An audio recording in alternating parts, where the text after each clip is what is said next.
Meeting चालू करायची, recording चालू करा.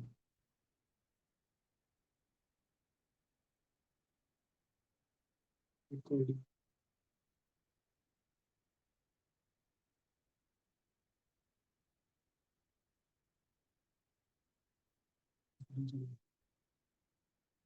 नर्मदे हर, नर्मदे हर, नर्मदे हर. आवाज येतोय माझा? सबनीस मॅडम आवाज येतोय? येतोय आवाज. ओके. नर्मदे हर, नर्मदे हर, नर्मदे हर. सगळ्यांचं आजच्या दुसऱ्या सत्रामध्ये आपलं सगळ्यांचं खूप खूप स्वागत आहे. आपल्या सगळ्यांना माहिती आहे, आपण मागचे जे अनुभव कथन होतं मागच्या सोमवारचं, ते अतिशय मनापासून ऐकले आणि आपल्याला खूप त्यातनं समाधान मिळाले. जणू काही आपणच मैयाच्या काठावरती ताईंच्या सोबत परिक्रमेत होतो असं वाटलं. असं कुणाकडून तरी ऐकलं होतं खरं तर नर्मदा परिक्रमेबद्दल. आपल्याला सतत असं वाटत असतं, की आपण फार काही करत नाही किंवा आपण फार काही त्याच्यामध्ये वेळ देत नाही. मग परिक्रमेत येणारे अनुभव किंवा परिक्रमेत जायचं ते कशासाठी जायचं असं बऱ्याच वेळा एक वाटतं आपल्याला. तर असंच विचारलं होतं कुणाला तरी मी, तर कुणाच्या तोंडून आलेलं मला ते प्रसंग खूप आवडतो आणि मला सांगावासं वाटतो इथे, की मला कोणीतरी म्हटलं होतं, की परिक्रमेत जातो म्हणजे काय होतंय, तर आपल्याला माहिती आहे आपल्याला जेव्हा हिवाळा पडतो, हिवाळ्यामध्ये कुठेतरी शेकोटी पेटवलेली असते. आपण त्या शेकोटीच्या तिथे जातो. शेकोटी पेटवली कोणी माहित नाही आपल्याला, पण थंडी वाजते म्हणून शेकोटीच्या जवळ जायचं आणि तिची ऊब घ्यायची. आपण काही केलंय का? काहीच नाही केलेलं. फक्त शेकोटी पेटलेली त्याच्या जवळ जाऊन आपण बसलेलो आहे. बसायचं काम मात्र आपण केलेलं आहे आणि त्या शेकोटीची ऊब आपल्याला मिळते. इतकं सोपं, साधं अध्यात्म नर्मदा परिक्रमेमध्ये सांगितलं जातं, की परिक्रमा म्हणजे काय किंवा मैयाच्या काठावरती गेल्यावरती सेम असंच अनुभवायला मिळतं आपल्याला असं म्हणायला हरकत नाही. मैयाच्या काठावरती दृश्य, अदृश्य किंवा तिथे राहणारे संत महंत जे आहेत, दृश्य शक्ती ज्या आहेत, त्या सगळ्यांची तिथे साधना चालू आहे. आणि आपल्याला तिथे गेल्यानंतर त्यांचं सगळ्यांच्या साधनेचं जे फलित आहे किंवा थोडंफार का होईना जी ऊब आपण म्हणतो शेकोटीची जी ऊब आहे ती आपल्याला मिळते आणि ह्या काही दिवसांमध्ये आपल्याला लक्षात येतं की आपल्यामध्ये होत जाणारे आमूलाग्र बदल जे आहेत ते आपल्याला एकदम समाधान देऊन जातात.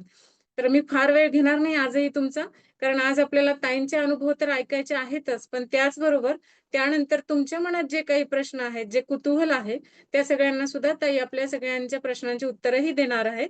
तर मी आता ताईंना विनंती करते, की ताईंनी त्यांच्या आजच्या अनुभव कथनाला सुरुवात करावी. डॉक्टर सुरुचिताई नाईक आपल्या सगळ्यांना माहिती आहे, इंदोरच्या आहेत ताई. आपण मागच्या सत्रापासूनच त्यांचा परिचय घेतला मागच्या सत्रामध्येच. तर ताई इंदोरच्या आहेत. इंदोरच्या एका मोठ्या हॉस्पिटलमध्ये ते head of the department dietetics म्हणून कार्यरत आहेत आता. ताईंचा पूर्ण परिचय मी पुन्हा एकदा ग्रुपवरती पाठवणारच आहे. परंतु मी आता वेळ न घेता ताईंना अशी विनंती करते, की ताईंनी अनुभव कथन करावं. आपण हे सगळे अनुभव ऐकणार आहोतच, परंतु ताईंचं एक खूप मोठं वैशिष्ट्य असं आहे, की ताईंनी 2 परिक्रमा केल्यात. एक पूर्ण पायी परिक्रमा आणि एक खंड परिक्रमा. अशा 2 नर्मदा परिक्रमा ताईंनी केलेल्या आहेत आणि त्यांचं अनुभवांचं जे काय संचित आहे किंवा अनुभव जे काय भांडार आहे त्यांचं, त्या अनुभवांच्या भांडाराचं ताईंनी एक सुंदर पुस्तक लिहिलेलं आहे. ज्याचं नाव आपल्याला माहिती आहे, नर्मदा परिक्रमा एक विलक्षण अनुभूती अशा नावाचं ते पुस्तक आहे. ते पुस्तक देखील आपण वाचूच शकतो. पण आत्ता सध्या आपल्याला ही संधी आहे, की ताईंच्या तोंडून आपल्याला त्यांचे सगळे अनुभव ऐकायला मिळणार आहेत. तर यापुढे बोलतील ताई. मी सुरुचिताई नाईक यांना विनंती करते, की त्यांनी आपले नर्मदा परिक्रमा कथन, अनुभव कथन सुरू करावे.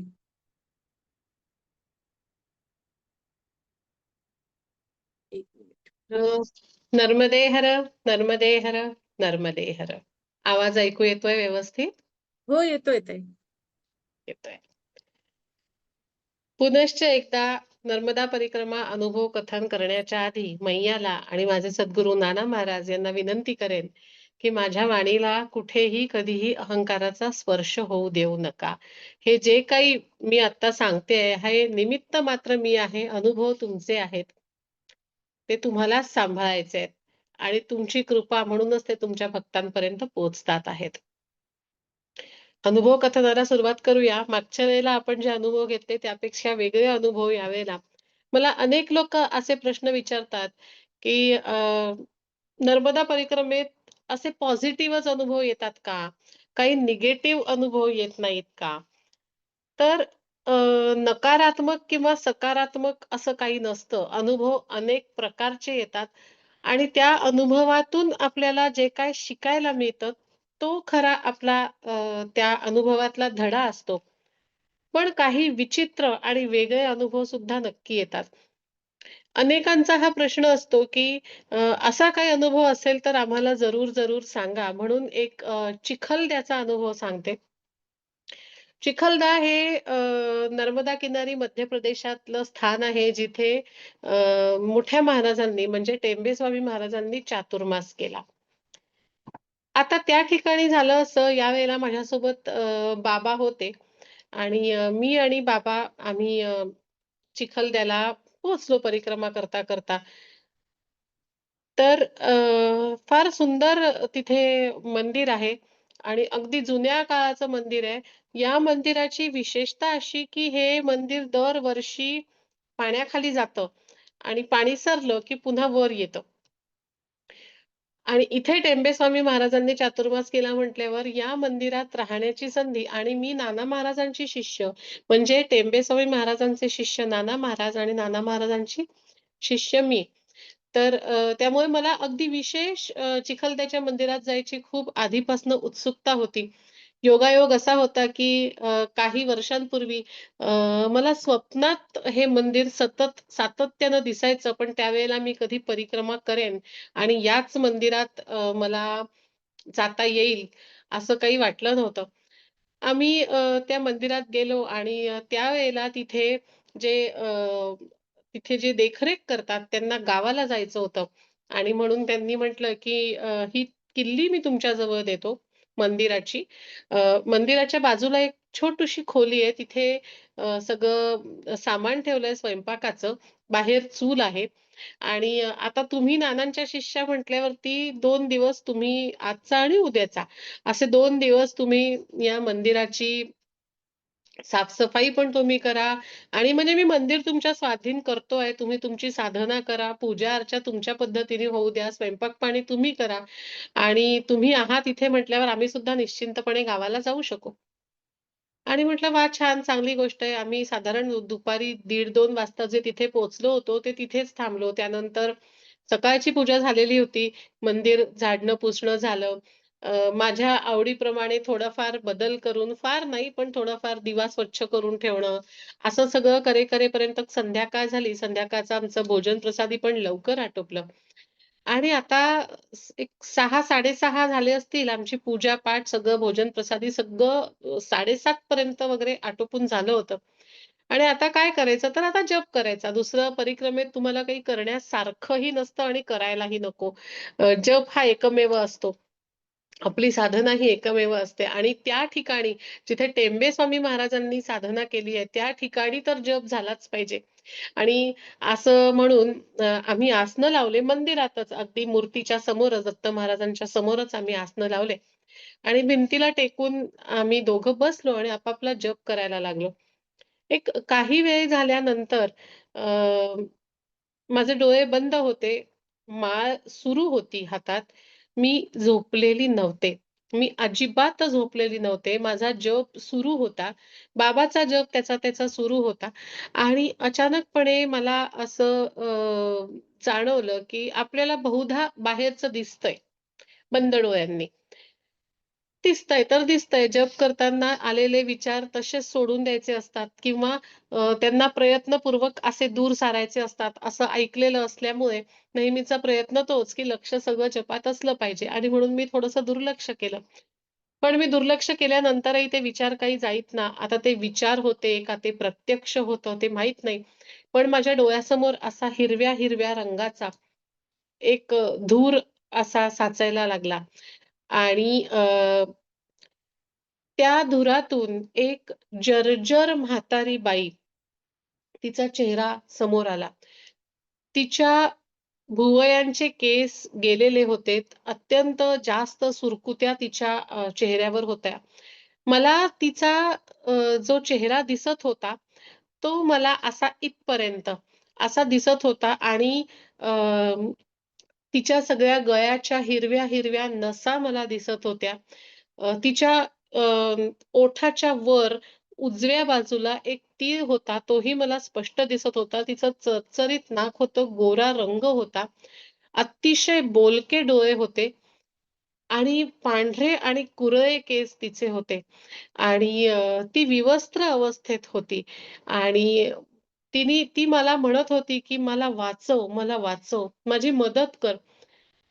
हा असा अनुभव किंवा हे असं कोणीतरी आपल्या पुढे येणं मला भीती अजिबात वाटली नाही किंवा ती बाई, ती जी कोणी असेल शक्ती म्हणा, बाई म्हणा, ती मला त्रास देईल असं मला वाटलं नाही. पण माझ्यासाठी हे खूप वेगळं होतं आणि त्यामुळे मी किंचित घाबरले आणि खडबडून जागे झाले.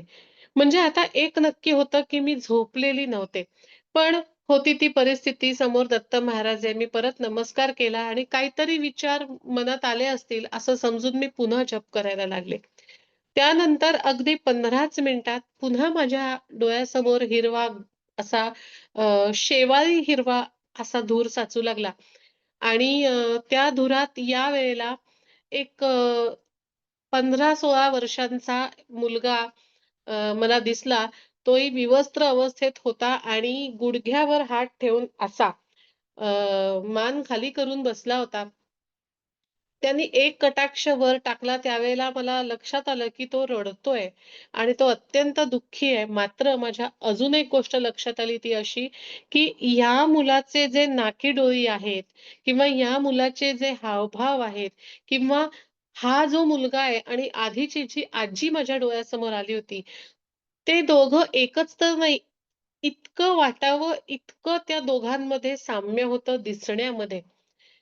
पण यावेळेला मला थोडी भीती कमी वाटली.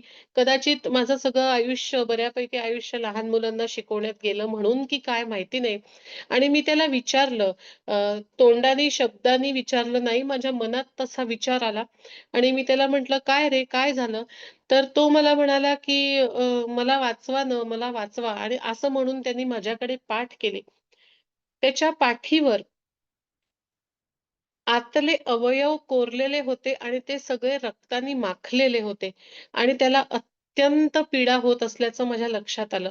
मला राहवलं नाही आणि माझा हात असा त्याच्या डोक्यावर ठेवायला, की "नाही होईल बाळा सगळं."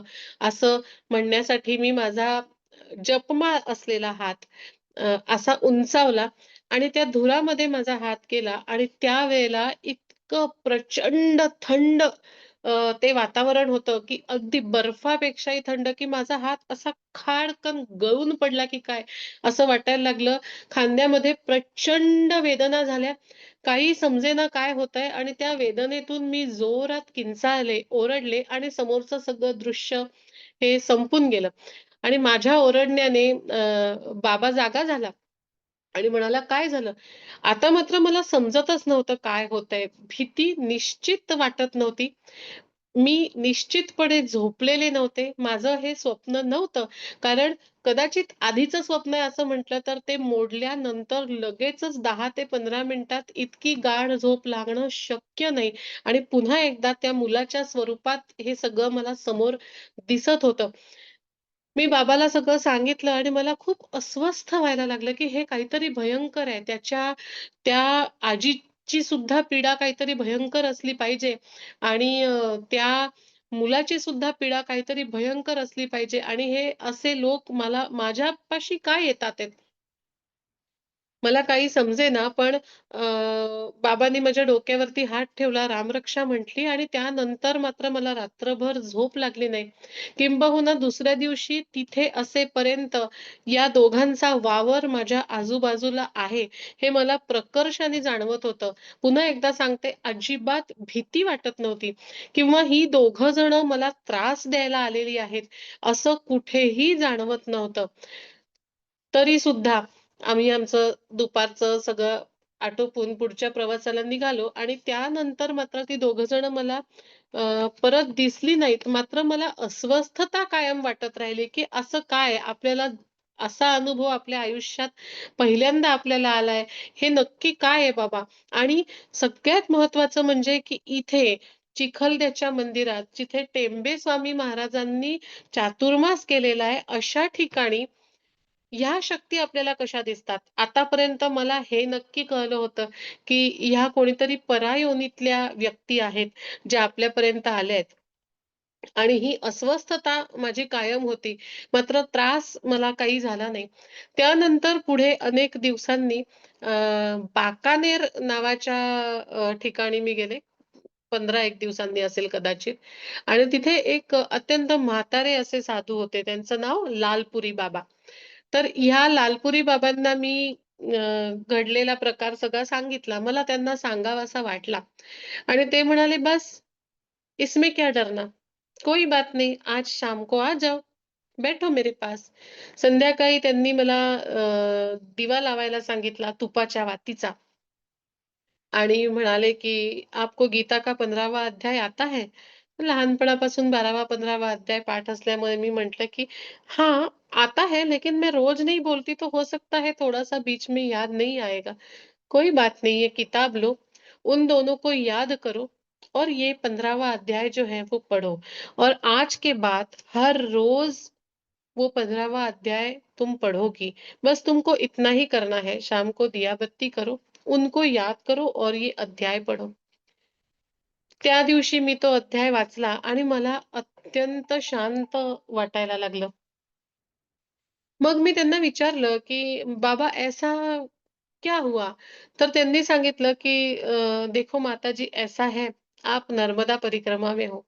आपके साथ नर्मदा मैया चल रही है और आप साधना की ऐसी अवस्था में हो, जो पूरी तरह से साधक भी नहीं बनी हो और पूरी तरह से आप संसारी भी नहीं रही हो। आप अभी आधे-अधूरे में हो। ना आपने घर पूरी तरह से छोड़ा है और ना आपने साधना पूरी तरह से अपनाई है। तो ऐसी स्थिति में आपका जो मन है, वो थोड़ा-सा कमज़ोर होता है। आपके मन में भीतर ही भीतर एक द्वंद्व चलता है।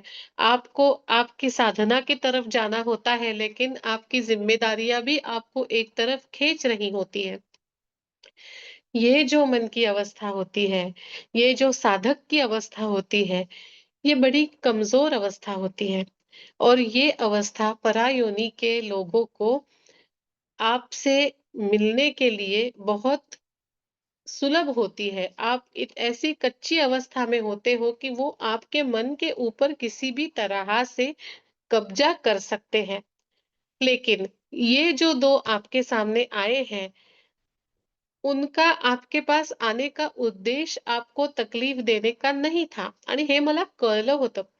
मग त्यांचा काय उद्देश होता, तर तुम्ही नर्मदा मैयाला आमच्यासाठी प्रार्थना करा आणि आम्हाला मुक्ती मिळावी असं काहीतरी तुम्ही करा. कारण ते दोन्ही आत्मे म्हणा किंवा त्या शक्ती म्हणा, ते आपल्या पीडा माझ्यापर्यंत पोहोचवण्याचा प्रयत्न करत होते. जेणेकरून मी त्या नर्मदा मैयापर्यंत पोहोचवेन आणि त्यांना मुक्ती मिळेल. लालपुरे बाबा मला म्हणाले, की त्या दोघांची रोज आठवण करायची आणि त्यांना सांगायचं, की मी काय करू शकते? तर मी साधक नाही हे तुम्हाला माहिती आहे. कारण म्हणूनच तुम्ही माझ्यापर्यंत पोहोचू शकलात. ती जी काय फ्रिक्वेन्सी त्यावेळेला माझ्या मनाची आणि त्यांच्या दुःखाची जी काय कुठेतरी काही क्षणांसाठी एकत्र आली, त्यावेळेला ते मला संपर्क करू शकले आणि त्यांना असं सांगायचं, की मी फक्त एकच करू शकते. ते असं, की मी नर्मदा मैयाला विनवणी करू शकते, की "हे आई, माझ्या माध्यमातून कुणा दुखऱ्या जीवाचं, कुणा योनीचं भलं होत असेल, तर ते नक्की कर आणि निदान त्यांना त्यांच्या पीडा सहन करण्याची शक्ती दे. त्यांना त्यांच्या मुक्ततेची वाटचाल दाखव." आणि असं मी अनेक दिवस करत राहिले आणि कधीतरी अचानक मलाही नेमकं आठवत नाही, पण कधीतरी अचानक त्यांचा विचार येणं आपोआप बंद झालं आणि खूप दिवसांनी म्हणजे 2-3 महिन्यांनी मला आठवलं, की अरे, आपण त्यांचा विचारच करत नाहीये. गीतेचा अध्याय जेव्हा आपण वाचतो आहे, तेवढ्यापुरता त्यांचा विचार येतो. पण तो अतिशय क्षीण-क्षीण होत जायला लागला आणि गीतेचा अध्याय चालू राहिला, पण त्यांचा विचार काही येईना. तर हा एक अत्यंत असा वेगळा अनुभव नर्मदा परिक्रमेतला मला अनेक लोकं विचारतात, की वेगळे काही अनुभव. तर हा नकारात्मक अनुभव आहे का? तर नाही. हा निश्चितपणे नकारात्मक अनुभव नाही. हा सकारात्मक अनुभव आहे. कारण त्या अनुभवाने मला नक्की हे कळतंय, की माझी दिशा जरी बरोबर असली, तरी ध्येय मी अजून गाठलेलं नाहीये. मला अजून साधक होण्यासाठी बरेच प्रयत्न, बरीच साधना करणं बाकी आहे. त्यामुळे पुन्हा एकदा माझ्या मनात कुठल्याही प्रकारचा अहंकार येता कामा नये, कारण ही फक्त एक छोटीशी सुरुवात आहे. तर हा एक अनुभव झाला. आता अ, आपल्याला नर्मदा मैया अनेक प्रकारांनी अनेक गोष्टी शिकवते बरं का. असे कितीतरी मोठे-मोठे साधक होतात, जे बघायला, दिसायला अगदीच साधे असले, तरी त्यांची साधना ही अत्यंत मोठी असते. आणि साधक जितका मोठा, तितकाच तो जमिनीच्या जवळचा असतो.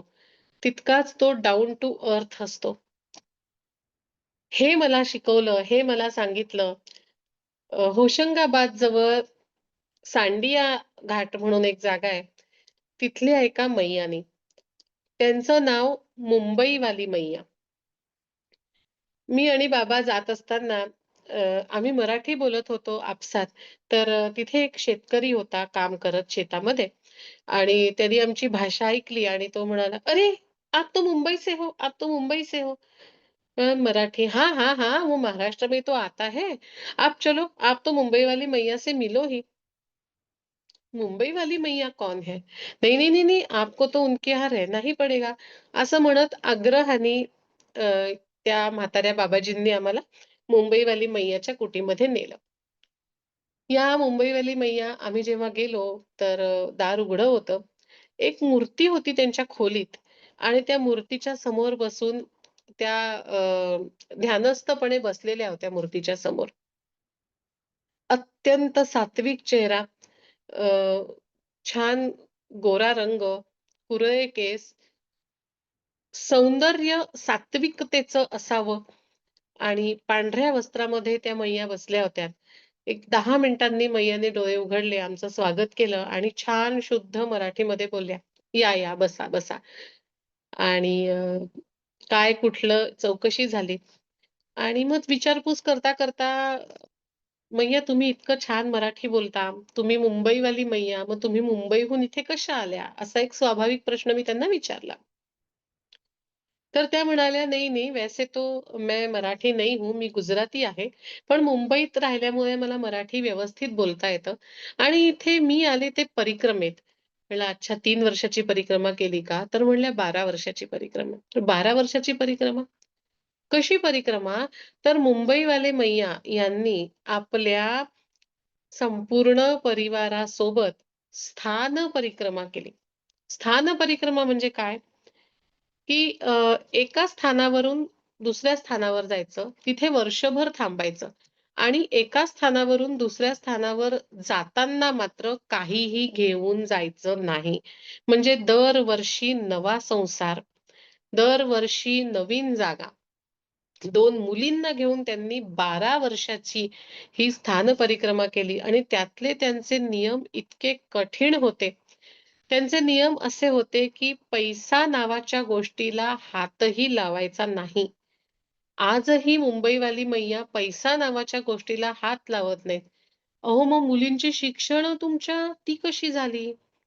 त्या म्हणाल्या, "आपण एखादा संकल्प केला आणि तो आपण कसाही करून संकल्प आहे तो पूर्ण करायचं ठरवलं, की आपल्याला काही करावं लागत नाही. जे काय करायचं ती नर्मदा मैया करते." झालं असं, की त्या ज्या ठिकाणी थांबायच्या 1-1 वर्ष, त्या ठिकाणी आता संसार चालवायचा आहे, खायला, प्यायला, राहायला पैसा नावाची गोष्ट लागत असते, असं आपल्याला वाटतं. अर्थात खूप कठीण आहे त्याच्याशिवाय राहणं. पण मुंबईवाली मैया परिक्रमेत त्यांच्या स्थानपरिक्रमेत असताना त्यांनी मंदिरात, आश्रमात कामं केलेली आहेत. त्या बदल्यात जे मिळेल ते.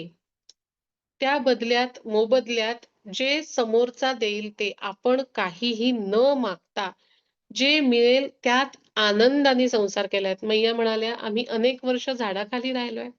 पाऊस आला की मंदिराच्या शेडमध्ये जायचं. एरवी झाडाखाली झोपायचं." मुली लहान होत्या.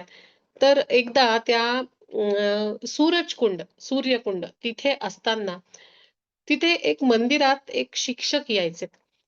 त्या शिक्षकांनी पाहिलं, की ह्या दोघी ज्या मुली आहेत, या दोघी मुली अख्खं रामायण गुजराती लिपीमध्ये काडीनी जमिनीवर लिहितात आणि मग ते मिटून जातं. त्यांना फार वाईट वाटलं. त्यांनी या मुलींच्या शिक्षणाची संपूर्ण जबाबदारी घेतली. तिथेच असणाऱ्या काही लोकांनी ह्या मुलींच्या खानपानाची, अभ्यासाची अशी जबाबदारी तिथल्या लोकांनी वाटून घेतली आणि मुंबईवाले मैयांचं सगळ्यात महत्वाचं जे टेन्शन होतं, टेन्शन आपल्यासाठी त्यांना अजिबात टेन्शन नव्हतं. त्यांना माहित होतं आपल्या मुलींचं जे काय होणार आहे, ते भलंच होणार आहे. अजूनही माझा ऐकते तेव्हा कंठ दाटून येतो, की कशी ती स्थान परिक्रमा त्यांनी केली असेल आणि कसे ते 12 वर्ष परिक्रमेत अशा पद्धतीने राहिले असतील. केवढा मनाचा निग्रह असेल, केवढा मनाचा निश्चय असेल, केवढी श्रद्धा असेल आणि केवढी मैयाची कृपा असेल, की या 12 वर्षात त्यांचं काहीच अडलं नाही असं त्या सांगतात. हमारे मन में इच्छा उत्पन्न होती और कहीं से कुछ आ जाता और हो जाता. कधी कोणी कपडे देऊन जात असत, कधी कोणी अन्न देऊन जात असत, धान्य देऊन जात असत, भांडी-कुंडी सगळं देऊन जात असत आणि तिथून ते सगळं तसंच सोडायचं. अंगावरच्या कपड्यानिशी पुढच्या वर्षी पुढच्या स्थानाला जायचं. कमाल आहे की नाही? भयंकर कमाल आहे. मी जेव्हा मुंबईवाली मैयांना भेटली त्यावेळेला परिक्रमावासी महाराजांनी देह ठेवलेला होता. समोर जी मूर्ती होती ती परिक्रमावासी महाराजांची होती. आणि सांडी आला 12 वर्ष पूर्ण झाल्यावर त्यांनी देह ठेवला आणि मुंबईवाली मैया चांडियालाच येऊन राहू लागल्या. त्यागी आश्रमामध्ये त्या सेवा देतात आणि आता वय झालं म्हणून आपल्या तिथे जास्त वेळ आपल्या त्या खोलीमध्ये त्या असतात. आनंदाची गोष्ट अशी अशी आहे की त्यांच्या दोघी मुली या अत्यंत चांगल्या घरात, एक गुजरातमध्ये आणि एक इंदोरमध्ये अत्यंत चांगल्या सुशिक्षित घरामध्ये आनंदाचा संसार करतायत. मुली आईला बोलवतात, पण आई काही नर्मदा मैयाला सोडून जात नाही. साधना, संकल्प, सात्विकता आणि नर्मदा मैयाचं रूप असं सगळं समजावून सांगणारा हा मुंबईवाली मैयाचा दुसरा अनुभव आज मी तुम्हाला सांगितलाय. आता दुसऱ्या परिक्रमेतला एक छानसा अनुभव सांगते. ज्यावेळेला मी तुम्हा लोकांना अनुभव सांगायचं ठरवते ना, त्यावेळेला मला इतका प्रश्न पडतो माहितीये का, की कुठला अनुभव सांगू, कुठला नको सांगू. मग असं वाटतं, की पुस्तकात सगळे अनुभव पहिल्या परिक्रमेतले सगळे अनुभव पुस्तकात आहेत. मग पुस्तक तुम्ही घेणार आहातच, पुस्तक तुम्ही वाचणार आहातच. मग काहीतरी वेगळं अजून जे पुस्तकात नाही, ते पण थोडंसं सांगता आलं तर मजा येईल बाबा म्हणून मग मी आता दुसऱ्या परिक्रमेतला अनुभव होता. असं थोडंसं ठरवलेलं आहे, की 2 अनुभव पहिल्या परिक्रमेतले सांगायचे, एखादा अनुभव दुसऱ्या परिक्रमेतला सांगायचा. तर आता दुसऱ्या परिक्रमेतला अनुभव सांगते. मागच्या वेळेला मी अवलिया बाबांचा अनुभव सांगितला होता, नाही का? तर काय झालं दुसऱ्या परिक्रमेतल्या अ, तिसऱ्या खंडात तिसऱ्या खंडात मी अ, साधारण गाडासराईला मी जे सोडलं होतं मजिया खार, तिथून परत सुरू केला तिसरा खंड आणि तिसरा खंड जो सुरू केला, तो मजिया खार पासून तर दिंडोरीपर्यंतचा असा माझा होता. त्या मजिया खारला मला तिथले बाबाजी म्हणाले, बंगाली बाबा होते तिथे. तिथे मी गेले आणि त्यांना सांगितलं, की "बाबाजी अभी आगे का खंड मुझे शुरू करना है." "हो, हो. वाह, वाह! छान. माताजी भंडारा लगाइए आप तो." ठीक आहे बाबा, आता भंडारा लावा म्हणजे खिशात पैसे पाहिजेत ना. तर मी त्यांना म्हटलं, की "अजून मी परिक्रमा सुरू केली नाहीये आणि मला गाडी चालवता येते. तुमच्याकडे स्कूटी आहे. मी गाडासराईला जाते आणि पैसे काढून आणते. म्हणजे मग आपल्याला व्यवस्थितपणे भंडारा लावता येईल." ते म्हणाले, की "तुमको किसने बताया? सामान सब है मेरे पास. तुम तो सिर्फ खाना बनाओ." ठीक आहे बाबा, हरकत नाही. आणि ठीक है माताजी आज उपवास करते हैं. केला वगैरह खा लेना. सॉरी, 1 सेकंद हां.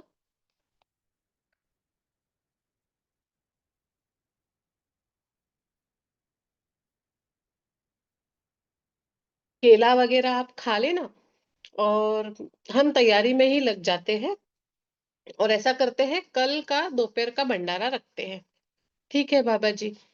त्या दिवशीचा उपास होता आणि त्या दिवशी त्यांनी पहिल्यांदा मला तांदूळ थोडेसे बघून घ्या म्हणून एक 25-30 किलो तांदूळ माझ्या पुढे आणून ठेवले. ठीक आहे, तांदूळ बघून घ्या. मग त्यांनी चणे मला भिजवायला सांगितले. 8-10 किलो साधारण चणे भिजवले. बटाटे उकडायला सांगितले.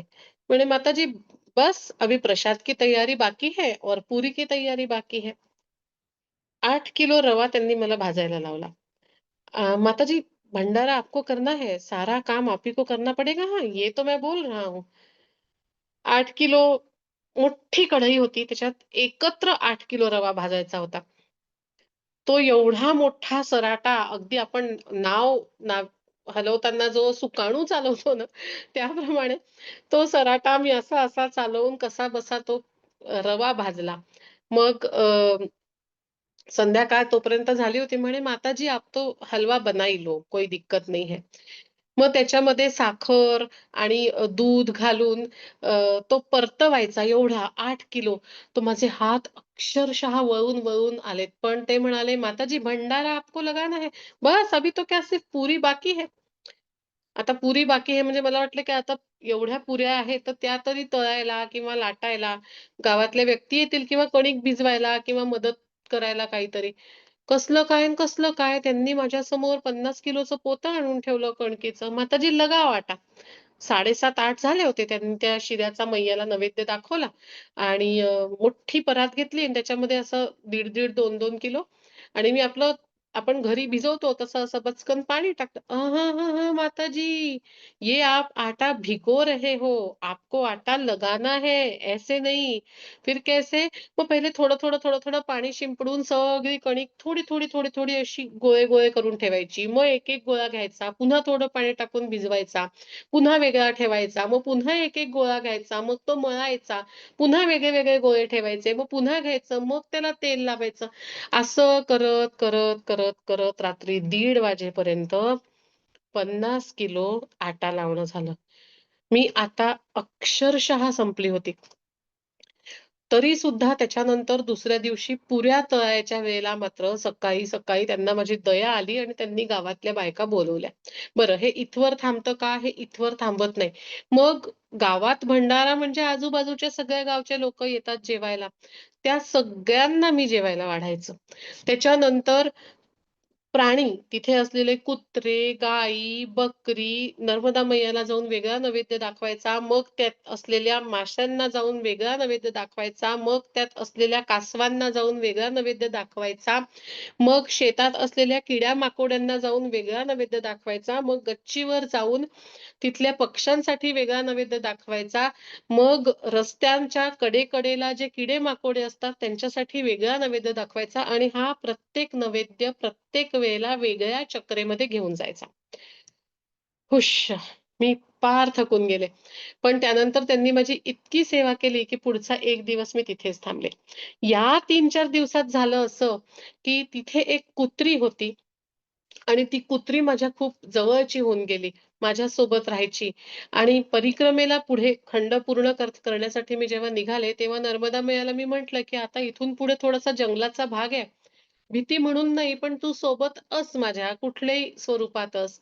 आणि तुम्हाला गंमत सांगते, ही कुत्री आणि मी, आम्ही दोघी जणी, तिने मला एकही क्षण एकटं सोडलं नाही. एकही क्षण नाही. जवळ पुढचे 12 दिवस. म्हणजे इतकं, की मी रात्री झोपायची तर ती माझ्या डोक्याशी किंवा माझ्या पायाशी येऊन झोपत असे. मला जे लोक द्यायचेत कारण त्या भागामध्ये आश्रम फारसे नाहीत. त्यामुळे कोणी घरी जेवायला बोलवलं तर मी माझ्यातलं काढून तिला जेवायला द्यायची. तेवढंच ती जेवायची जेवढं मी तिला देईन. मी प्रातर्विधीला जायची तेव्हाही ती माझ्यासोबत असायची. मी स्नानाला जायची तेव्हाही ती माझ्यासोबत असायची. अगदी एकही क्षण ती माझ्या डोळ्यासमोरून आणि मी तिच्या डोळ्यासमोरून दूर झाली नाही. करता आम्ही नर्मदा गोमती संगमावर आता सध्या तिथे ज्योत्स्नाताई कुलकर्णी मला वाटतं असतात. तर त्या संगमावर आम्ही दोघी जणी जाऊन पोहोचलो. त्यावेळेला तिथे कोणी माधवदास महाराज म्हणून होते. तर त्या माधवदास महाराजांना फार आश्चर्य वाटलं, की हा सगळा तिचा प्रकार पाहून तिचं नाव मी भुभू मैया असं ठेवलं होतं.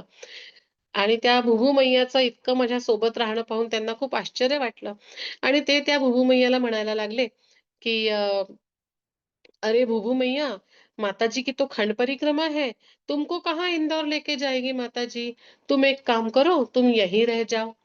आणि तिने अगदी छान नकारार्थी अशी मान हलवली. आम्ही दोघंही खूप हसलो, की जसं काही तिला ना कळलंच सगळं. पण त्यानंतर ते तिला म्हणाले, अच्छा तुम्हें डर लग रहा है कि आगे जंगल का रास्ता है, तुम्हारी सुरुचि मैया कैसे चलेगी? तो एक काम करते हैं, मैं उनके साथ चला जाता हूँ, तुम यहीं रुक जाओ. आणि असं म्हणून त्यांनी जाऊ मैं असं करून तिच्या समोर असा सहज हात धरला.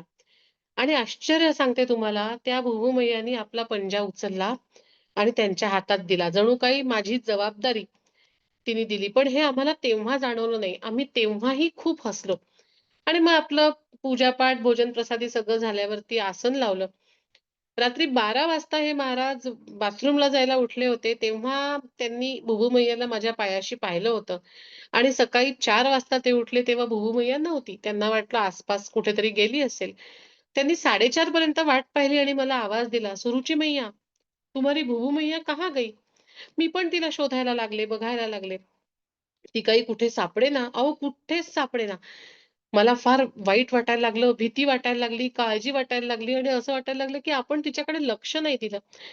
तो जो गोमती संगमाचा भाग आहे, तो अगदीच काही गावात नाहीये. गावापासून थोडासा दूर आहे आणि अ, तिथे कोल्हेकुई व्यवस्थित ऐकू येते, किंबहुना तिथे कोल्हे आहेत. मग अशा याच्यामध्ये ही जी भुभुमय्या आहे, ही कुठल्या जंगली प्राण्याची शिकार तर नाही झाली, या भीतीने मला खूप वाईट वाटायला लागलं. आणि कसंबसं एक 6:30-7 पर्यंत मी तग धरली. तोपर्यंत मी तिला अख्खा आश्रम, आजूबाजूचा परिसर सगळं शोधलं, पण ती कुठे सापडेना.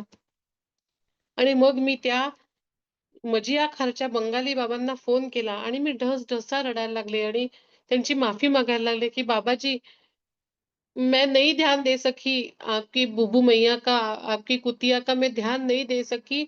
मुझे माफ कर दो, मुझे नहीं पता वो कहाँ चली गई है, वो कैसे मैं उसको आपके पास लाके दूं, आपकी अमानत थी वो मेरे पास." तर त्यांनी मला थांबवलं. "माताजी शांत हो जाओ, शांत हो जाओ. माताजी सुबह 4 बजे वो मेरे पास पहुंच गई है." 12 दिवसाचा प्रवास आमचा झालेला होता. म्हणजे अगदी मी अनवाणी चालते असा विचार केला. रोजचे अगदी 10 किलोमीटर फक्त चालतेय असा जरी विचार केला, तरी निदान 100 किलोमीटर तरी असेल. 80 तर कुठेच गेलं नाही. आणि 80 किलोमीटर ही भुभू मैया ही 4 तासात पोहोचली तिथे. अहो, मला वाईट वाटत होतं, की मी तिची काळजी घेतली नाही आणि मी स्वतःला कोण समजत होते तिची काळजी घेणारी आणि ती कोण होती? ती तिथे पोहोचली आहे हे म्हटल्यावर माधवदास महाराज ढसढसा रडायला लागले. त्यांनी भराभर आपलं गाठोडं बांधलं आणि मला म्हणाले, "मैया, मैंने वचन दिया है नर्मदा मैया को, मैं आपके साथ डिंडोरी तक आऊंगा." एवढंच नाही, ते माझा हात धरून मला तिथे असलेल्या एका खोलीत घेऊन गेले. तिथे एक लाल रंगाची पिशवी होती. ती पिशवी त्यांनी मला दिली आणि म्हणाले, "मैया ये आपके लिए." मी म्हटलं, "ये क्या है?" तर त्या पिशवीमध्ये साधारण 900 ग्रॅम वजनाचा एक असं राधाकृष्णाची संपूर्ण पितळेतली भरीव मूर्त्या होत्या. 2 मूर्त्या. एक राधेची, एक कृष्णाची. त्या मूर्ती त्यांनी मला दिल्या आणि म्हणाले, "इसके पीछे की कथा बताता हूँ. मैं वृंदावन का रहने वाला हूँ." त्यांनी हिंदीत सांगितलं, मी मराठीत सांगते. मी वृंदावनचा राहणार आहे आणि एका वडाच्या झाडाखाली माझी झोपडी होती. त्या वडाच्या झाडावर माकडं यायचीत आणि काय-काय वस्तू खाली आणून टाकायचीत. तसंच एकदा त्यांनी ही पिशवी खाली आणून टाकली. मी पिशवी उघडली, त्यात राधाकृष्ण होते.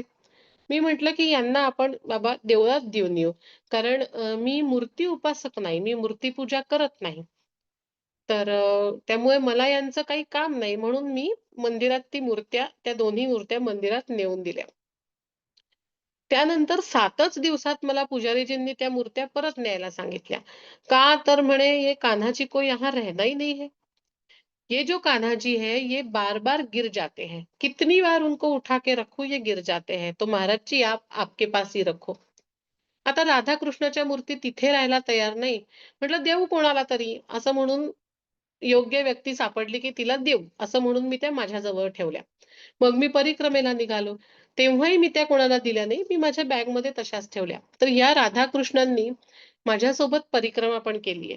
आणि मैया, सुरुची मैया 7 साल पहले ये जो कृष्ण भगवान है वो मेरे सपने में आए और मुझे कहने लगे, तेरे आश्रम में एक अधेड़ उम्र की महिला अकेले परिक्रमा करते हुए आएगी.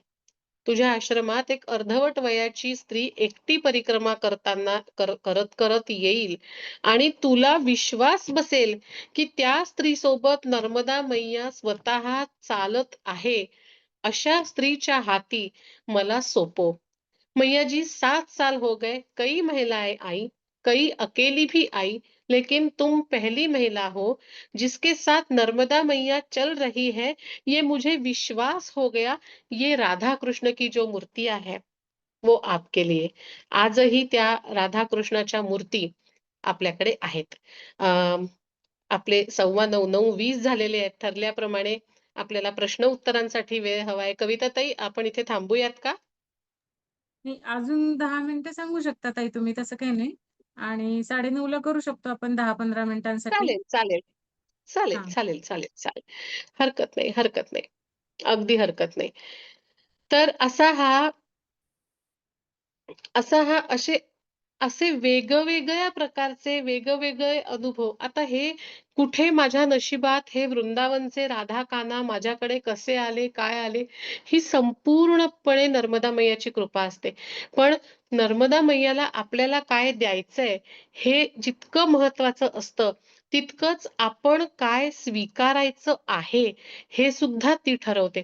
झालं काय, बर्मान घाटची गोष्ट आहे. बर्मान घाटला असताना तिथे पहाटेला आम्ही मैया किनारी आपलं सगळं हे करत होतो, पूजापाठ करत होतो आणि आमच्या जवळ एक बाबाजी येऊन थांबले आणि त्यांनी आम्हाला चहासाठी बोलवलं. आम्ही चहा घेत बसलो आणि मग गप्पांना सुरुवात झाली. ते म्हणाले, "मी हिमालयातला आहे आणि मी तिथे जाऊन साधना करतो आणि इथे मी फार थोड्या कालावधीसाठी येतो. मला अ, कोणाला तरी काहीतरी देण्यासाठी इथे पाठवल्या जातं." म्हटलं, "असं काय तुम्ही देता लोकांना?" तर म्हणले, "तुमच्यासाठी पण आहे."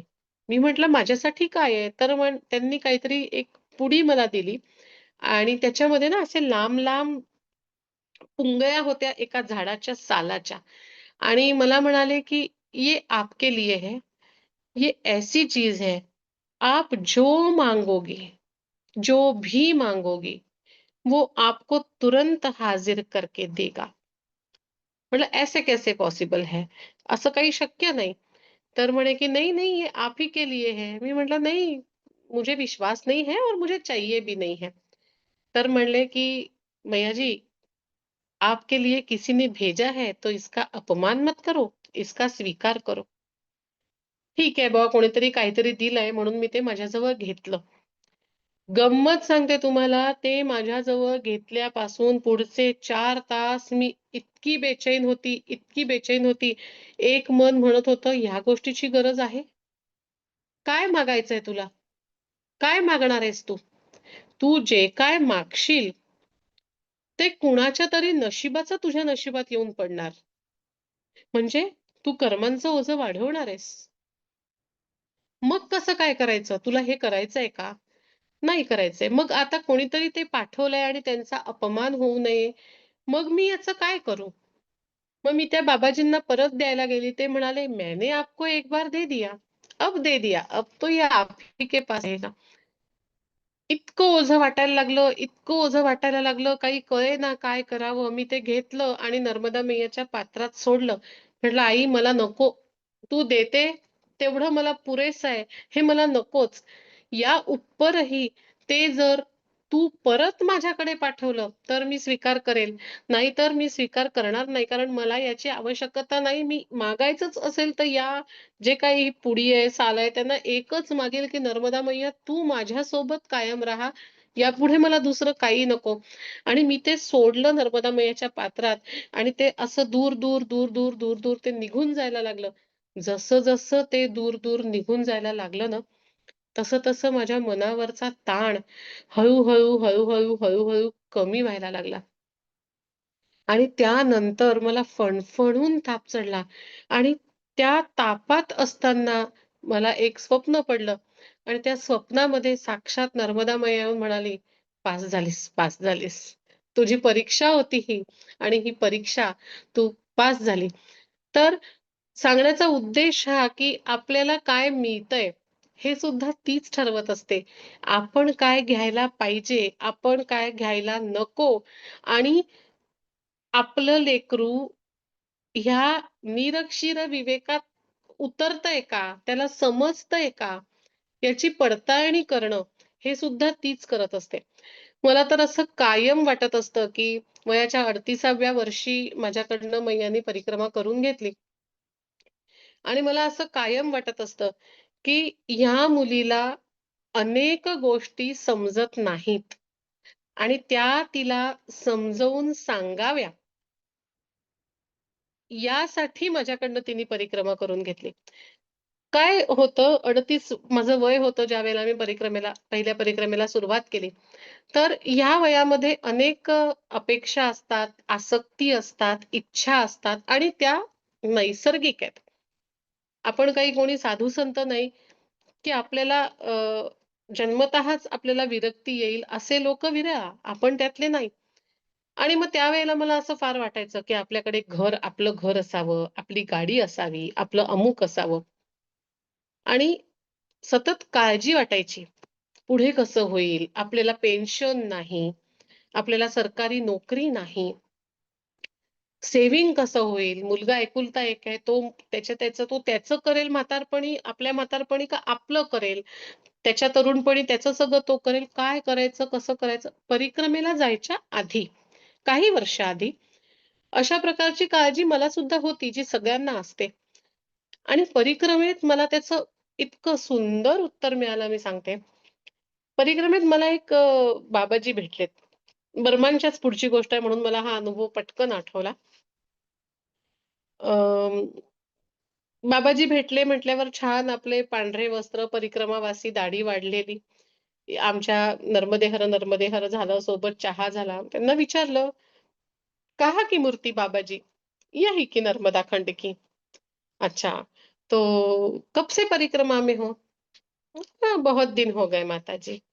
"अच्छा, तो 3 साल की परिक्रमा?" हाँ, 3 साल की तो ये है, उसके पहले की भी तो थी।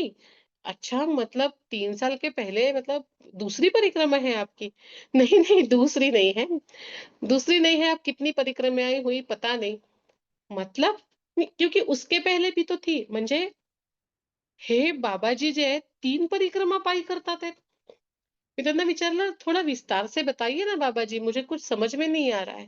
तर ते म्हणे, की "मेरे घर में सब कुछ है, बहुत बड़ा परिवार है, किसी चीज़ की कोई कमी नहीं है, दोनों बेटे, दोनों बहुएँ, सब कुछ अच्छा है और एक ही चीज़ की कमी थी कि मेरी पत्नी का देहांत हो चुका था। मुझे नर्मदा मैया के पास आना था, तो मैं नर्मदा मैया के पास आ गया। आपको बताता हूँ, वो सब कुछ जो मेरे पास है, वो मिट्टी मोल है. त्याच्यात मला काही इंटरेस्ट नाही, रस नाही." म्हटलं, "मग तुम्ही राहता कुठे? करता काय?"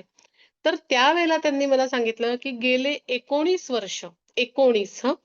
गेले 19 वर्ष ते सतत परिक्रमेत आहेत आणि 3-3 वर्षाची परिक्रमा घेतात. 3 वर्षाची परिक्रमा घेतात त्यावेळेला होतं असं, ते म्हणतात, "मेरी तो राजभोग परिक्रमा चल रही है." कैसी क्या? तर 19 वर्षांपासून दरवर्षीचा 1 किंवा दररोजचा 1 असं आपण म्हणूया. अशी त्यांची घरं लागली आहेत. म्हणजे होतं काय, की 3 वर्षामध्ये एका गावात, एका घरी ते एकच दिवस येतात. 3 वर्षातनं ते एकदाच येतात. त्यामुळे ते ज्या घरी जातात, त्या घरी त्यांची खूप अवभगत होते, सेवा होते आणि नर्मदा परिक्रमावासी 19 वर्षांपासून परिक्रमेत असल्यामुळे त्यांच्या हातून पूजा-अर्चा होते. त्यानंतर कोणी कपडा देतं, कोणी काही देतं, कोणी औषधाला डॉक्टरला दाखवून देऊ बा, असं असं सगळं होतं. ह्या बाबाजींजवळ एका झोळी व्यतिरिक्त काहीही नाही. आणि ते मला सांगतात, देखो ना मैया जी, मैं तो रोज सब्जी पूरी खाता हूँ, दाल बाटी खाता हूँ, घर में रहता तो ये रोज मुझे थोडी ना मिलता खाने के लिए. मग माझ्या लक्षात आलं, की पहा आपण काळजी करतो, की आपल्याला कसं काय आणि ह्या माणसाजवळ अगदी एका झोळी व्यतिरिक्त काहीही नसताना सुद्धा कुठल्याही प्रकारची कुठलीही अडचण या व्यक्तीला गेल्या 19 वर्षांपासून हां, म्हणजे 1-2 वर्षांचा हा अनुभव असता, तर कदाचित म्हटलं असतं, की हं, एखाद वर्ष तर कोणी कसंही काढेल. पण गेल्या 19 वर्षांपासनं अतिशय आनंदाचं, अतिशय समाधानाचं असं हे परिक्रमेचं आयुष्य एकही रुपये सोबत न घालवणारी नर्मदा नंदन नावाची व्यक्ती ज्यावेळेला मला भेटते, त्यावेळेला माझ्या लक्षात येतं, की या आयुष्यात खरी कमाई जर काय आहे, तर ती एक नर्मदा मैयाची भक्ती आणि दुसरं तिच्यावरची श्रद्धा आणि त्या श्रद्धेतून निर्माण झालेलं समाधान. आहे ना शिकवणारा अनुभव? मला वाटतं 9:30 झालेले आहेत ताई. मी खरं तर तुम्ही आठवण करून दिल्यावरच कळतंय मला, की किती वाजलेत ते. इतकं म्हणजे मंत्रमुग्ध झाल्यासारखं वाटतंय. म्हणजे आजचे सगळेच अनुभव इतके अंतर्मुख करणारे होते. पहिला म्हणजे त्या दुसऱ्या युनिटल्या लोकांनीही तुम्हाला निवडलं स्वतःच्या मदतीसाठी. त्या बाबाजींनी सुद्धा श्रीकृष्ण राधेची मूर्ती देण्यासाठी सुद्धा तुम्हाला निवडलं. खरंच ताई तुमच्यावरती मैयाचा खूप मोठा वरदान असतंय. आता बसची परिक्रमा आपण जेव्हा करतो, तेव्हा आम्हाला सांगावं लागतं सगळ्यांना 18 दिवस जायचंय, 18 दिवस जायचंय. आता तुमचं ऐकलं कुणी 12 वर्ष करतंय, कुणी 19 वर्ष करतंय आणि असं वाटतं आपण 18 दिवस काढण्यासाठी किती आपल्याला मशक्कत करावी लागते.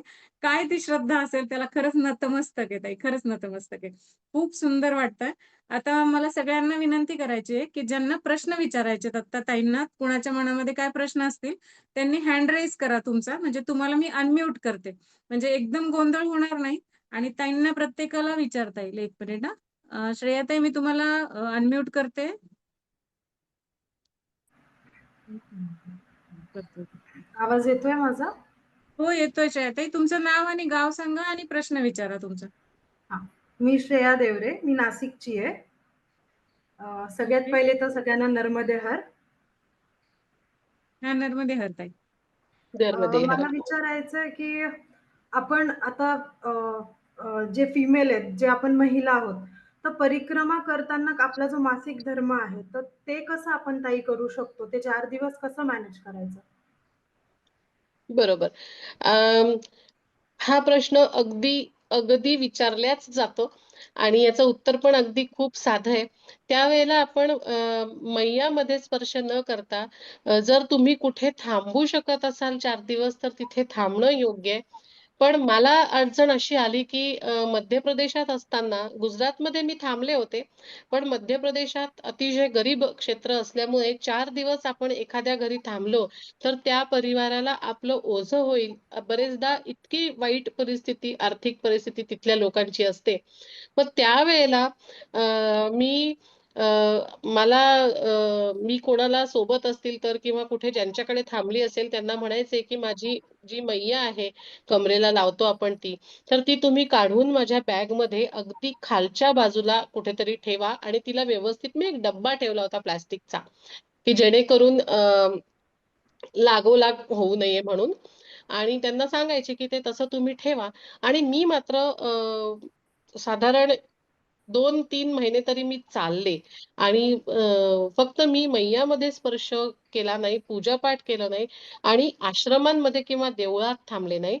कोणाच्या तरी घरी, गावात थांबले. मात्र 4ही दिवस सलग एका ठिकाणी थांबणं थोडंसं मला आर्थिक परिस्थितीमुळे त्या लोकांच्या योग्य वाटलं नाही. म्हणून मग मी चालायला सुरुवात केली. ठीक आहे ताई. नर्मदे हर. नर्मदे हर. ओके. अजून कुणाला काही प्रश्न विचारायचा आहे? तुम्ही हँड रेज करा म्हणजे तुम्हाला अनम्यूट करते मी.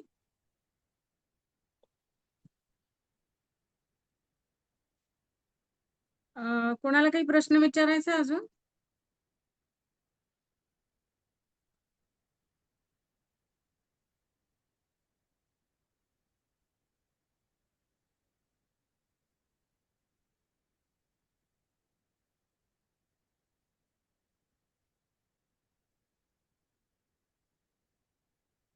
ताई ते सांगतील तोपर्यंत ते बहुतेक हँड त्यांना सापडत नसेल किंवा ते करत असतील हँड मलाच एक प्रश्न शक्य आहे, विचारायचा शक्य आहे. आहे. हां, मी विचारू का तुम्हाला एक प्रश्न? हो वा, विचारा ना.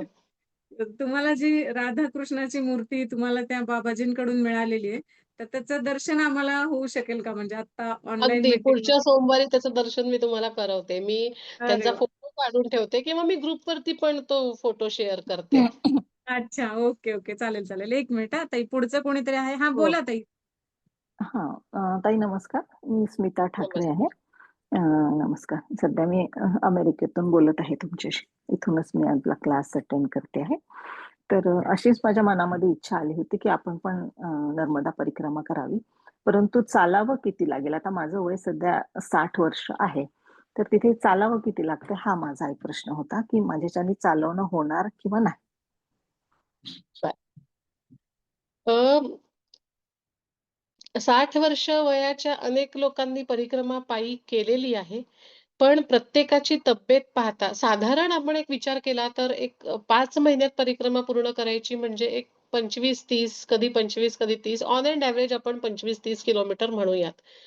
पण मला मुख्यत्वे करून हे सांगावसं वाटतं, की आपली तब्येत योग्य नसेल, आपल्याला असं वाटत असेल, तर आपल्याकडे ध्रुव ट्रॅव्हल्स अवेलेबल आहेत. परिक्रमा पायी करणं अगदी योग्यच आहे किंवा प्रदक्षिणा पदे-पदे असं सुद्धा आपण म्हणतो. पण तसं होऊ शकत नसेल, तर निदान गाडीने तरी परिक्रमा नक्की केली पाहिजे, असं माझं मत आहे. कारण त्या मैयाच्या जवळ जाणं हे जितकं आवश्यक आहे, तितकं आवश्यक दुसरं काहीच नाही. मला खंड परिक्रमा योग्य आहे की अयोग्य आहे हे माहीत नाही. पण त्यांनी मला पूर्ण समाधान मिळतं. म्हणून मी खंड परिक्रमा करते. सरतेशेवटी आपलं समाधान हे जास्त महत्वाचं आहे. आपली मैयाची भेट, आपलं तिच्या जवळ जाणं, आपल्याला तिची कृपा मिळणं हे जास्त महत्वाचं आहे.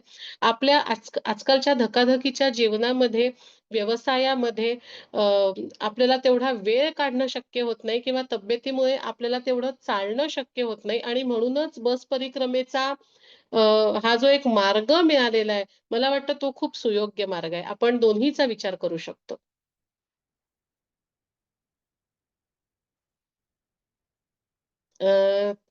स्मिता ताई तुमचं समाधान झालंय का?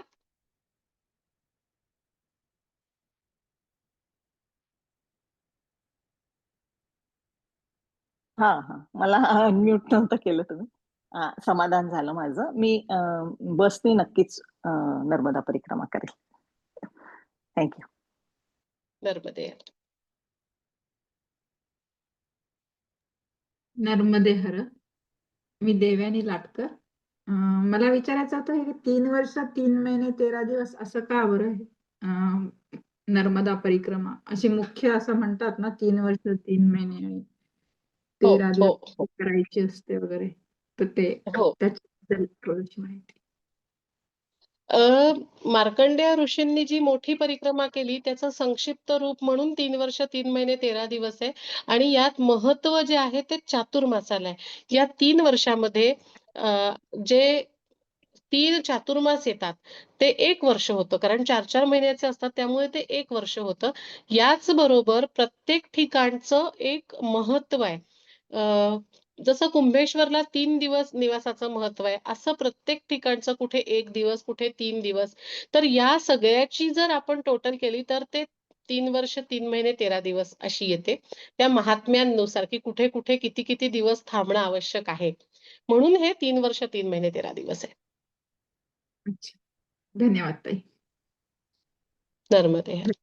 नर्मदे हर.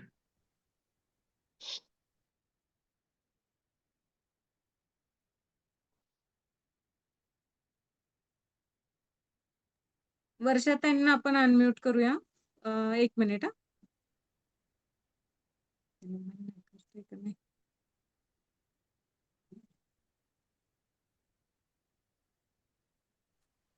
हॅलो. हां, बोला ताई. नर्मदे येतोय हर का ताई. आवाज? ध्रुव तू थांब ध्रुव. 1 मिनिट हां ताई.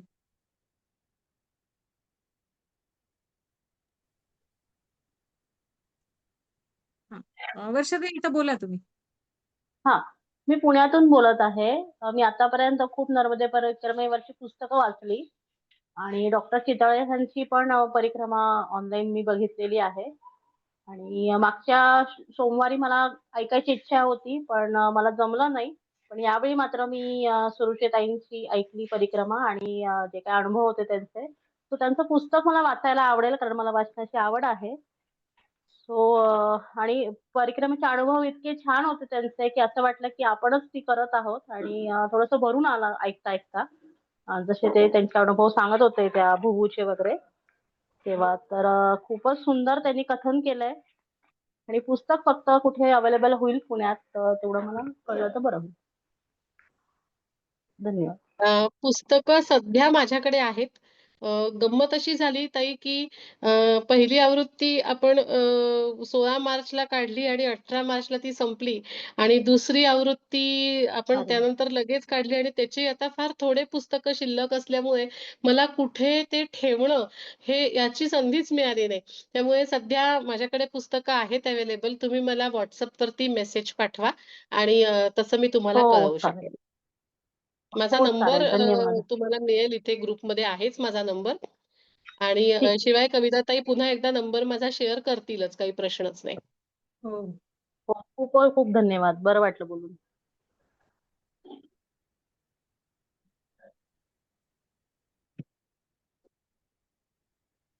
अजून कोणाला काही प्रश्न विचारायचे?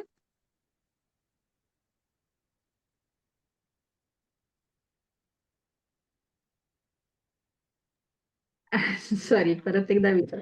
काही हो, शारीरिक चालेल. काही शारीरिक अडचणी वगैरे असतील तरी करू शकतो का परिक्रमा? तिथे काही असं मदत होते? किंवा थोडं शारीरिक अडचणी किंवा म्हणजे शारीरिक आजार हा कशा प्रकारच्या अडचणींबद्दल तुम्हाला विचारायचंय? म्हणजे काय की शुगर, डायबिटीस असे जर असतील तर हा त्याच्यासाठी शुगर, डायबिटीज, मला स्वतःला कंबरदुखीचा अत्यंत त्रास होता. बेल्ट लावायची, मी बेल्ट घेऊन परिक्रमेला गेली होती. पण मी तुम्हाला सांगते, तुम्ही परिक्रमेला गेलात की तुमचे हे दुःख जे आहे ते सगळे जातात. आणि शुगरचं महत्वाचं सांगायचं असं की मी स्वतः मेडिकल फील्डची असल्यामुळे आजकालची शुगर आणि त्याला दिलेली औषधं हे एक फार मोठं मेडिसिन रॅकेट आहे. हा हा तुम्ही योग्य चालणं आणि योग्य फास्टिंग जे तुम्हाला परिक्रमेत मिळतं, तर ठीक आहे. त्यांनी तुमचं शुगर, तुमचं डायबिटीज संपूर्णपणे रिव्हर्ट होतं. संपूर्णपणे. असे अनेक लोक माझ्या बघण्यात आहेत, ज्यांचं शुगर, ज्यांचं बीपी, माझ्यासारखीचा हाडांचा त्रास, मला सर्दीची प्रचंड, मला डस्ट ॲलर्जी होती. तुम्ही विचार करा, परिक्रमेत असताना, गावागावात फिरताना किती म्हणून धूळ माझ्या अंगावर आली असेल. पण मला आता अजिबात त्रास होत नाही कुठल्याच गोष्टीचा.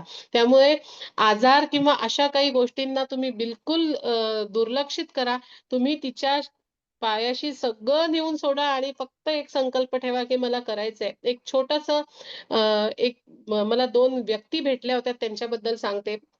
मी ज्यावेळेला परिक्रमेत होते, त्यावेळेला एक साधारण 60-65 वर्षांचे काका-काकू होते आणि त्या काकांचा कमरेखालचा भाग ते पॅरालायसिसमधनं उठलेले होते आणि ते दिवसाला फक्त 3 किलोमीटर जास्तीत जास्त 3 ते 5 किलोमीटर ते चालायचे. मी जेव्हा परिक्रमेत होते, तेव्हा त्यांना 1 वर्ष झालं होतं. त्यानंतर अनेक दिवसांनी म्हणजे आत्ता जवळ-जवळ 2-3 वर्षांपूर्वी मला असं कळलं, की त्यांची परिक्रमा पूर्ण झाली आणि ते 30 किलोमीटर चालू लागलेत शेवटी. अरे वा. नर्मदा मैयाचं पाणी, नर्मदा मैयाचा किनारा हा अतिशय ताकद देणारा, मानसिक आणि शारीरिक सुद्धा असा निश्चितपणे आहे. अल्सर झालेल्या व्यक्तीला ओंकारेश्वरला 6 महिने फक्त नर्मदेच्या पाण्यावर ठेवल्यावर त्यांचा अल्सर पूर्णपणे गेल्याची सुद्धा रेकॉर्डिंग आहे. मिलिंद शिरगोपीकर त्यांनी बरेच रिसर्च केलेले आहेत. त्यांचा कुठे नंबर मिळाला तर जरूर मी सांगेन तुम्हाला. पण ह्या आजार वगैरे या सगळ्या गोष्टी दूर ठेवा आणि अगदी परिक्रमेला जा. काहीच हरकत नाही. धन्यवाद. जय नर्मदे. नर्मदे हर. अजून आहे का कोणी ज्यांना प्रश्न विचारायचा आहे? ठीक आहे, हरकत नाही ताई. आता मला वाटतं काही जण पुढच्या वेळेस विचारतील प्रश्न, पण कोणी लेफ्ट होत नाहीये हे वैशिष्ट्य आहे. जरी प्रश्न विचारत नसले तरी मलाच विचारायचंय तुम्हाला एक प्रश्न. हां, बोला ना ताई. मला प्रश्न असा विचारायचा आहे, की हे रेकॉर्डिंग आपण करतोय ते मला मिळेल का? हो, हो. मिळेल ताई, मिळेल. नक्की 100% म्हणजे आता काय झालंय, रेकॉर्डिंग होतंय, पण थोडंसं म्हणलं एडिटिंग करावं थोडंसं, कारण ते हो, बाकीचे हो, साउंड हो. वगैरे पण येतायत. म्हणून ग्रुपवरती अगदी. आता टाकत नाहीये आपण. हो, हो. त्याच्यामुळे आरामात, आरामात. ते जे आहे ना, की सगळं एडिटिंग वगैरे करून ते ग्रुपवरती टाकते. अगदी, अगदी. आरामात, आरामात. काही घाई नाही. चालेल, चालेल. मला आता हे इतके अनुभव ऐकलेत तुमचे. आता असं झालंय कधी एकदा पुस्तक हातात पडतंय आणि ऐकते. असं वाटतंय हो, श्रावणात हो. 4च सोमवार का बरं आहेत? असं खंत वाटून राहिली आता. अहो, इतके अनुभव आहेत, इतके अनुभव आहेत कविताताई, की काय सांगू तुम्हाला. म्हणजे मला असं सांगताना सुद्धा असं वाटतं, की मी आता हा सांगू, की तो सांगू, की तो सांगू, की तो सांगू. हो. इतके अनुभव नाही आहेत. एवढं म्हणजे म्हणजे तुम्ही 520 आपण पानांचं ते पुस्तक तयार झालंय आणि ते पहिल्या परिक्रमेचं आहे. दुसऱ्याचं तर मी अजून काही लिहिलंच नाहीये. नाही बघू मला हळू-हळू. अंदाज येऊच शकतो. कारण तुमची संभाजीनगरला आपण जो तुमचा कार्यक्रम घेतला होता त्यातले अनुभव वेगळे होते. हो. जालन्याला घेतला होता त्यातले वेगळे होते आणि आता लाईव्ह इथं ऑनलाईन ऐकते त्यातलेही अनुभव सगळे वेगळे आहेत.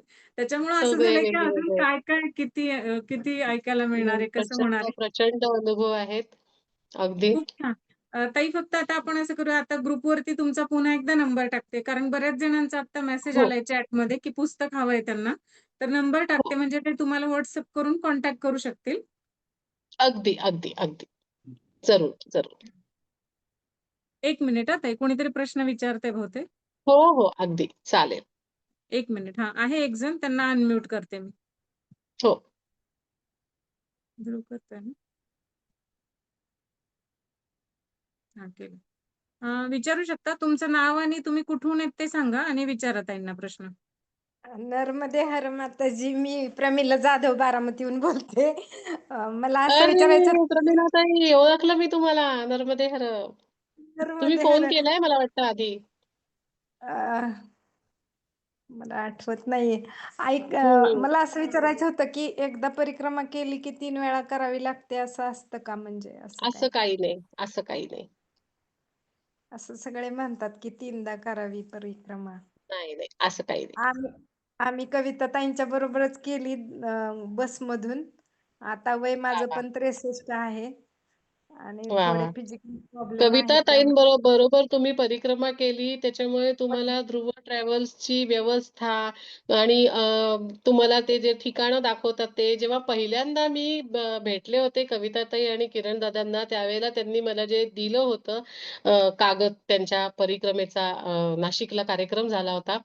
तर त्यावेळेला मला इतकं छान वाटलं होतं ते, की बरोबर महत्त्वाच्या सगळ्या गोष्टींना इन्क्लूड करणं, कुठे फार गवगवा न करणं, कुठे फार त्याचं मोठेपणा न मिरवणं आणि अशी साधी, सरळ, सुंदर आध्यात्मिक पद्धतीची परिक्रमा ध्रुव ट्रॅव्हल्सनी होते. माझी अगदी. माझी पण इच्छा आहे. मी पण एकदा येणार आहे तुमच्यासोबत गाडीने परिक्रमेला. अरे वाह! किती छान. चालेल. नर्मदे हर. खूप छान. Thank Narmade. यू माताजी. ओके ताई. मग आता बहुतेक झालेले आहेत. सगळ्यांचे प्रश्न उत्तरं झालेले आहेत बहुतेक करून. तर आता आपण पुढच्या सोमवारी नक्की भेटूया. सगळे आज जसे आपण उत्साहाने आलेलो आहोत ह्या कार्यक्रमासाठी आणि मला विशेष वाटतं, इतर जर आपण मीटिंग बघितल्या बाकीच्या सगळ्या तर संपल्या लोकांची गडबड असते मीटिंग सोडून जायची. पण इथे कुणी हो. लेफ्ट होत नाहीये. सगळ्यांना ताई शेवटपर्यंत तुम्ही काय बोलताय ते ऐकायचंय. इतकं सगळ्यांना सगळं आवडलेलं आहे. खूप खूप धन्यवाद. आता तुम्ही सगळ्यांनी नर्मदा मैयाची कृपा सगळ्यांवर राहो. सगळ्यांना परिक्रमेची लवकर संधी येवो, हो, ही नक्की, सदिच्छा. नक्की ताई. पुढच्या सोमवारी भेटूया आता. नर्मदे हर. नर्मदे हर. गुरुला सांगा ना गाणं लावायला. गाणं लावायला सांगा.